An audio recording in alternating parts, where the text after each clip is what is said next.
구약성경 136쪽입니다. 출애굽기 34장 29절부터 35절까지의 말씀입니다.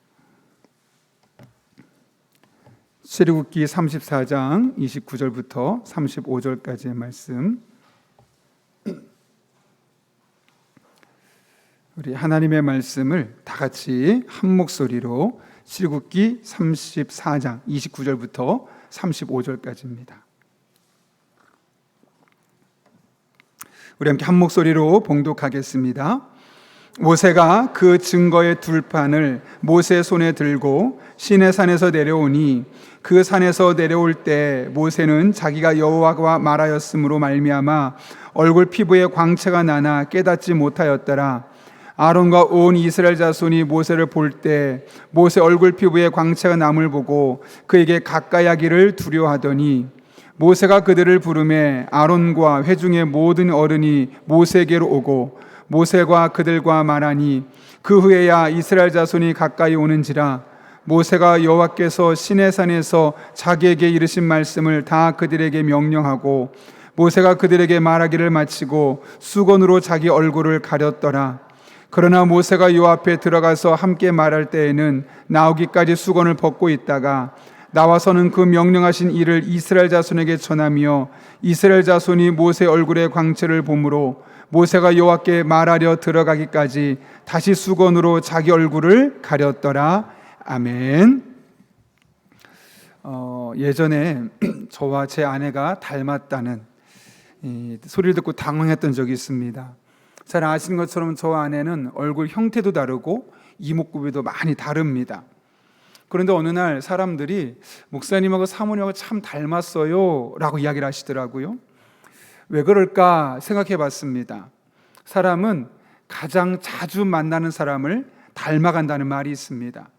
자신도 모르는 사이에 그 사람과 계속 함께 하면서 대화하고 어투가 이제 서로 닮아가게 되고 또 그 사람의 생각을 닮아가다 보면 어느 순간 같은 포인트에 웃고 또 같은 포인트로 고민하는 그런 모습을 보면서 자연스럽게 사람이 닮아갈 수밖에 없는 것이죠. 그런데 우리는 예배를 통해서 하나님을 만납니다.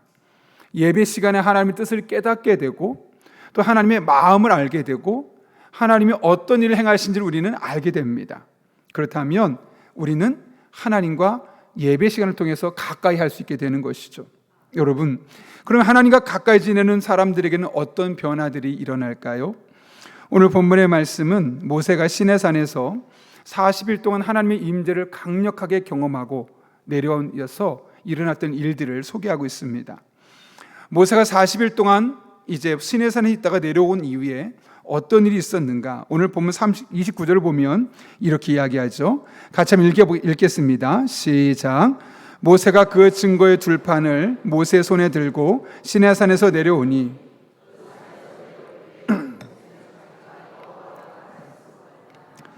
얼굴 피부에 광채가 나나 깨닫지 못하였더라. 여기 보면 모세의 얼굴에 광채가 났다고 이야기합니다.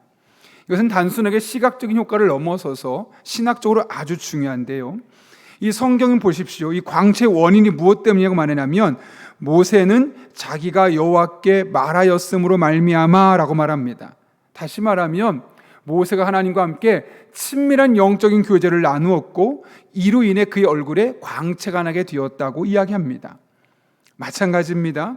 우리가 예배 속에서 하나님의 깊은 임재를 경험하고 하나님과 친밀한 영적인 교제가 일어나면 그 하나님의 은혜가 우리에게 자연스럽게 나타날 수밖에 없습니다.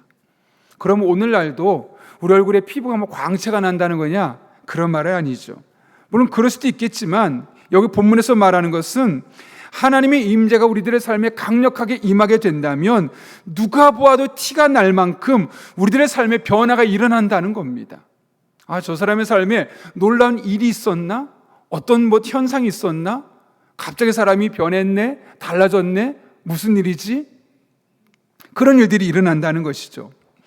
제가 좀 전에 놀랐어요. 왜냐하면 우리 임민서 목사님이 찬양했던 송축해 내 영혼이라는 찬양, 원래는 Bless the Lord라는 미국 찬양인데 이 찬양을 쓴 사람이 매트 레드맨입니다. 그분이 쓴 책 중에 하나님 앞에 선 예배자라는 책이 있어요. 그 책을 보게 되면 그분의 어릴 적 이야기가 기록되어 있는데요.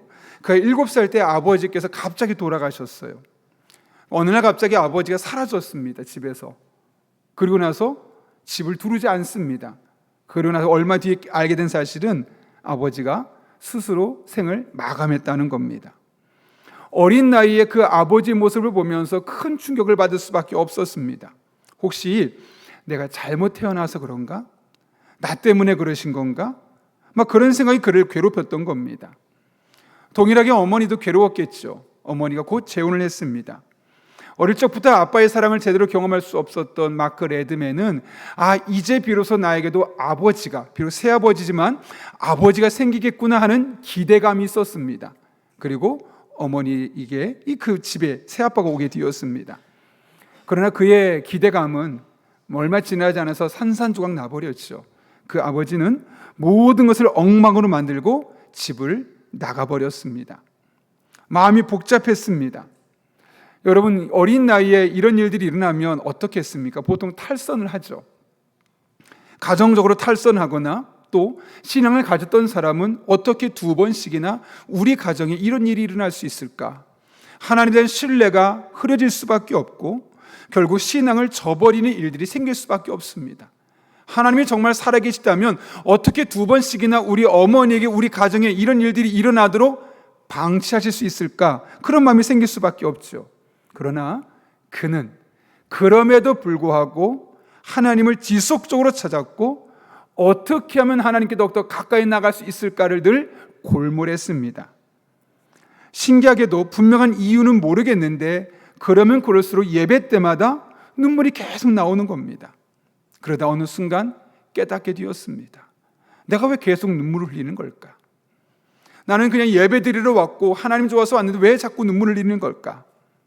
예배 드릴 때마다 하나님께서 눈물 흘릴 때마다 그의 마음을 부드럽게 하셨고 과거의 상처들을 하나씩 하나씩 치료가 계셨다는 사실을 그가 깨닫게 되었던 겁니다. 그 이 책에서 말합니다. 나는 하나님 앞에 내 마음에 상처가 있으니까 이 마음의 상처 좀 고쳐주십시오. 상처 좀 없애주십시오. 그런 마음을 가진 적이 한 번도 없다고 합니다. 그냥 하나님이 너무 좋아서. 그의 표현을 그대로 쓰면 하나님이 나의 마음을 사로잡으셨기 때문에 그냥 그 하나님이 너무 좋아서 그냥 그 하나님 만나러 갔다는 겁니다. 그런데 그래서 하나님 더욱더 자주 찾아보게 되었고 그러다 보니 어느 순간 그 2명의 아버지를 통해 마음에 새겨졌던 그 상처들이 자기도 모르게 깨끗이 회복되고 치유되었다는 거죠. 사실 오늘 약간 찬양을 하면서 제가 깜짝 놀랐다는 게 그 블레스 더 로드라는 송축회 내용이라는 찬양이 지금 제가 이야기했던 이 이야기를 이 간증의 주인공이기도 하고 사실 비준비하신이라는 찬양은 저는 너무 좋아하는데 제 아내가 제일 싫어하는 찬양이에요. 여러분도 아시겠지만 제가 공황장애와 불면증으로 한 달 동안 너무 시달렸고 이제 목회를 그만둬야 될까라는 마음까지 먹었을 때 저 찬양을 너무 많이 불렀거든요. 틀면 저 찬양 부르고 이유를 모르겠는데 그냥 눈물이 나고 그러니까 남자가 그냥 찬양 틀고 훌쩍훌쩍거리니까 아내가 볼 때 너무 안타까웠던 거예요. 잠도 못 자고 훌쩍거리고 정신 못 차리고 있으니까. 근데 저는 저 찬양이 그때 너무너무 힘들었지만 저 찬양이 너무 좋고 저 찬양이 저의 인생의 터닝 포인트가 될 수 있었던 것은 저 찬양만 부르면 하나님이 너무 좋은 거예요. 그래서 하나님을 또 찾게 되고 또 찾게 되고 예배도 사실 드리기 어려웠거든요. 그 안식년 기간 다른 교회를 탐방하면 맨 뒷자리에 앉았어요. 조금만 이상하면 튀어나가려고요. 왜냐? 이 앞에는 못 앉겠더라고요. 겁이 나가지고 가슴이 떨리고 손이 덜덜 떨리고 예배를 못 드릴 수밖에 없으니까요. 그런데 어느 순간 저 찬양을 계속 수백 번 부르다 보니까 저도 모르는 사이에 조금씩 제 마음에 있었던 그런 불안감, 다른 다양한 것들이 사라지게 되었고 그냥 정말 말끔하게 사라지게 되면서 다시 목회 현장으로 복귀할 수 있게 되었던 것이죠. 치유받아야지? 아니요. 그냥 찬양 가사 하나하나가 저에게 주시는 마음으로 들려지게 되었고 그냥 그 찬양 가사가 너무 좋아서 부르다 보니 어느 순간 하나님과 가까워지게 되고 그 하나님께서 마음에 있는 다양하고 복잡 미묘한 감정들을 잘 정리해 주셔서 회복과 치유를 경험할 수 있었던 겁니다. 여러분 마찬가지입니다. 우리가 예배 가운데 하나님의 임재를 경험하고 하나님과 친밀한 영적인 교제가 우리들의 삶에 살아나기 시작하면 하나님의 영광이 우리에게 나타나게 되어 있습니다.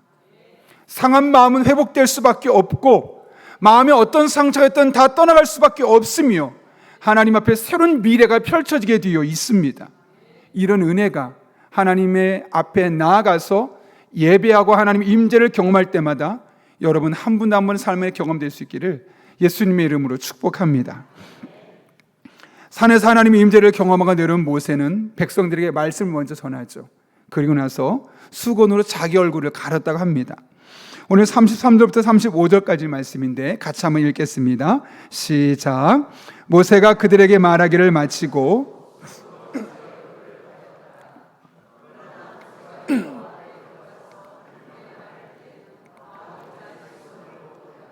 나와서는 그 명령하신 일을 이스라엘 자손에게 전하며 이스라엘 자손이 모세 얼굴의 광채를 보므로 모세가 여호와께 말하러 들어가기까지 다시 수건으로 자기 얼굴을 가렸더라. 아멘. 여러분, 수건으로 얼굴을 가리는 것이 편한 행동일까요? 불편한 행동일까요? 불편하죠. 앞을 제대로 볼 수 없으니까요. 그리고 사람들이 계속 주목할 때니까요. 어쩌면 매우 번거롭고 불편한 행동입니다. 그런데 모세는 그 행동을 반복하게 됩니다. 왜 그랬을까요, 여러분? 지금까지 모세의 얼굴이 그렇게 환하게 빛나는 것을 본 적이 한 번도 없었습니다. 그래서 모세가 얼굴을 가리지 않으면 사람들의 시선이 어디를 집중되냐면 모세한테 늘 집중되는 겁니다. 그 환한 빛, 뭘까? 왜 그럴까? 사실 모세는 얼마든지 자기 얼굴을 드러낼 수 있었습니다. 아니, 드러내면 그게 훨씬 더 유익합니다. 사람들이 존경하겠죠. 하나님과 함께 있다 오더니 뭔가 특별히 달라졌구나. 그리고 그의 말에 권위가 생겨서 아마 그가 한마디만 말하면 다 따라왔을 겁니다. 그러면 200만 명이 넘는 사람의 리더였던 모세는 얼마나 편하게 그 리더 역할을 감당하겠습니까? 그런데 모세는 그렇게 하지 않았다는 거죠. 왜요? 만약 그렇게 하게 된다면 내가 지금 전하는 말씀보다 사람들이 모세라는 나에게 관심이 집중될 수밖에 없는 겁니다. 모세는 이런 영적인 부작용을 피하기 위해서 불편하지만 수건을 쓰면서 일상생활을 하게 되었던 겁니다. 하나님 앞에 나갈 때는 수건을 벗고 다시 이스라엘 백성들 올 때는 또 수건을 쓰고 며칠 동안 그 일이 이루어졌는지 정확하게는 알 수는 없지만 어쨌든 그런 그 불편한 삶을 감수해가며 자기에게 쏠리는 관심을 하나님께로 다시 집중시키고 있었던 이 모세의 모습을 우리는 볼 수 있는 겁니다. 마치 이런 거죠. 신앙생활을 하다 보면 우리도 이런 마음이 들 때 있지 않습니까? 하나님 나를 쓰시는 것 같다. 하나님 지금 나를 통해 일하고 계신 것 같다. 예를 들면 기도했더니 응답이 있습니다. 그리고 기도한 대로 우리 자녀들이 잘 되고 내 인생도 뭔가 좀 평안하고 전도했더니 그 사람이 정착도 잘하고 찬양했더니 감동했다고 그러고 사람들이 막 칭찬하기에 바쁩니다. 그럴 때가 우리들에게 있지 않습니까? 너무너무 좋은 때지만 사실 그런 때야말로 조심해야 합니다. 모세가 수건을 썼던 이유가 바로 그런 겁니다. 지금 나한테 집중하지 마시고 나한테 관심 갖지 마시고 오직 하나님만 바라보고 하나님께만 관심 가지십시오. 그런 마음으로 자기에게 주어진 이런 놀라운 은혜의 시간이고 어쩌면 자기의 이 리더십을 견고하게 할 수 있는 기회임에도 불구하고 오히려 그 기회를 닫아버리고 있는 모세의 모습을 보게 되는 겁니다. 사람들의 시선을 자신에게 모으지 않고 자신의 불편함을 감수하면서까지 하나님의 말씀과 하나님의 영광이 하나님 본인이 중심이 되도록 살았던 이 모세의 모습, 그래서 우리가 보게 되는 겁니다. 여러분, 하나님의 임재를 경험하는 사람들, 하나님 앞에 기도하며 응답을 경험하는 사람들, 삶의 간증을 경험한 사람들은 그 간증거리가 나를 자랑하는 것이 아니라 나 이런 사람이야 자랑하는 것이 아니라 하나님이 이런 분이십니다. 끊임없이 이와 같은 일들 통해서 하나님이 어떤 분이신지를 전하고 그분이 선포되고 그분만이 주인공이 되는 일들이 나타나야 되는 겁니다.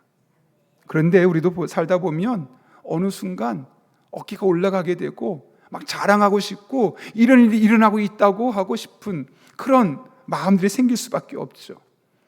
그러나 정말 은혜를 경험한 사람은 자신을 높이지 않습니다. 나를 드러내지 않습니다. 하나님을 높이고 하나님을 드러내고 하나님께 영광을 돌려보내는 삶을 살아가게 되는 것이죠. 내가 인정받는 것보다 하나님이 드러나는 것을 더 소중하게 생각하는 사람, 내 이름이 높아지는 것보다 주님의 이름이 더욱더 높아지는 것을 더 기뻐하는 사람, 그것이 바로 오늘 모세의 모습이었고, 하나님의 깊은 임재와 은혜를 제대로 맛본 사람은 그렇게 하나님을 드러내고 하나님을 증거하고 선포할 수밖에 없습니다. 하나님께서 그런 모세의 삶을 통해 일하신 것처럼 우리 또한 하나님이 기뻐하시는 사역의 장으로 우리들의 삶을 사용하여 주시는 것이죠. 바라기는 남은 한평생 우리들의 삶이 이런 하나님을 증언하고 높이고 선포하는 그런 모세 같은 삶을 살아갈 수 있는 믿음의 사람들 될 수 있기를 예수님의 이름으로 축원합니다.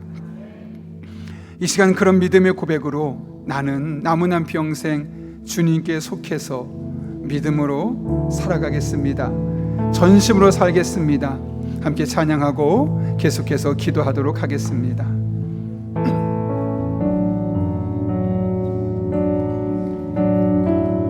이 땅에 내 삶이 비록 버겁더라도 주님의 선하신